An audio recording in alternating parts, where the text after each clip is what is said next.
Halo, welcome to my video pajak. Assalamualaikum warahmatullahi wabarakatuh. Perkenalkan, nama aku Tara Rodi Hidayat dari Prodi Akuntansi Syariah angkatan 2024B. Hari ini aku ingin menjelaskan tentang pelaporan SPT pribadi maupun badan. Yuk simak.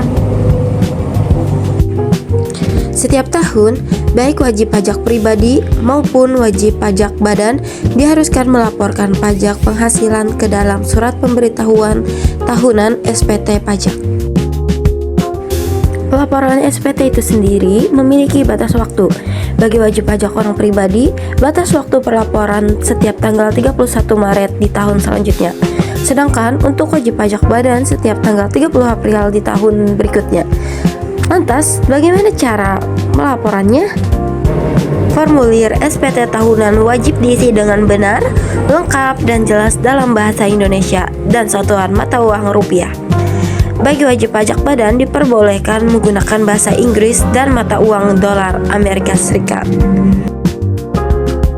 Adapun beberapa jenis formulir SPT yang harus Anda ketahui adalah SPT tahunan PPh orang pribadi 1770 SS, SPT tahunan PPh orang pribadi 1770 S, SPT tahunan PPh orang pribadi 1770 pembukuan, dan SPT tahunan PPh badan 1771.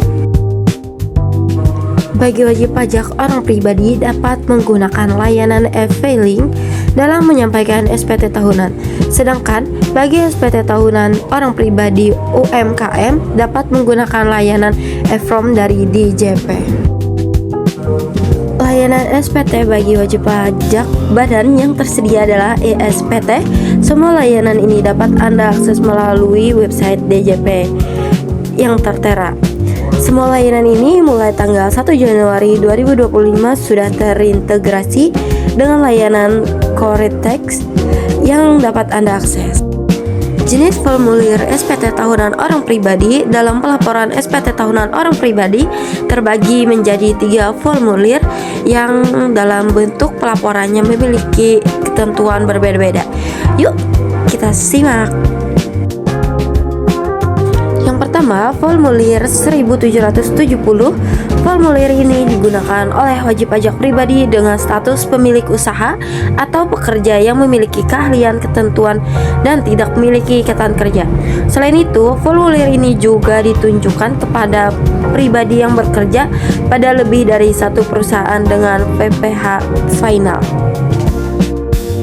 2. Formulir 1770S. Bagi wajib pajak pribadi yang memiliki penghasilan tahunan lebih dari 60 juta per tahun, maka harus mengisi jenis formulir ini. Menggunakan formulir 1770S juga ditunjukkan bagi pegawai yang bekerja pada 2 atau lebih perusahaan dalam waktu 1 tahun. Yang 3, jenis formulir 1770 SS.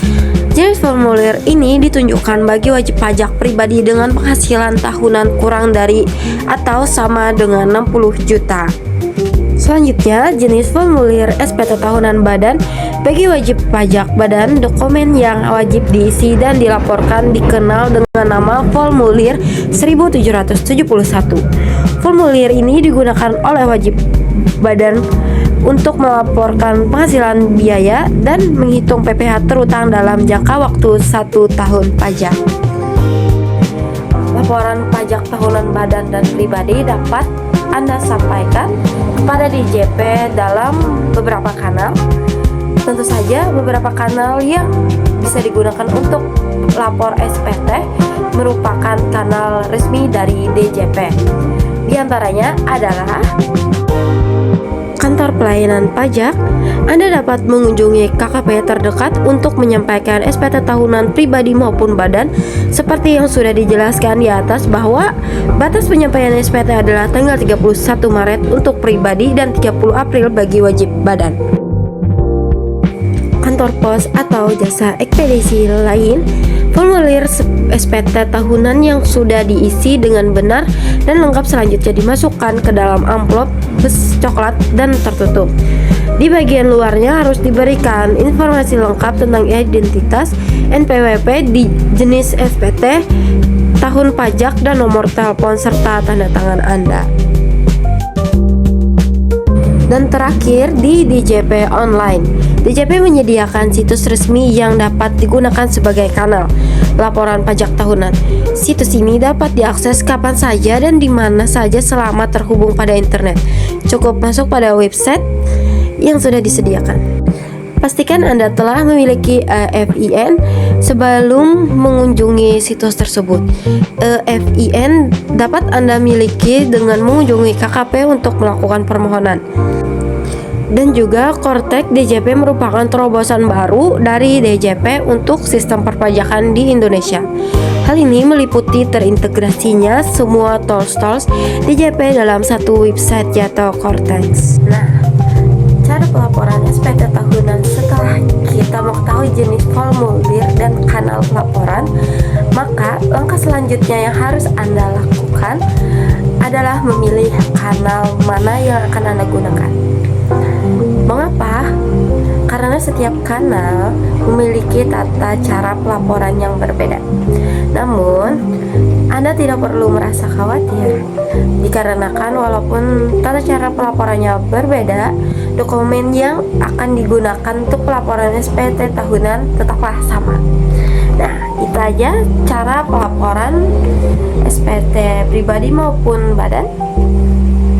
Semoga jelas. Mohon maaf apabila ada salah perkataan maupun penjelasan aku.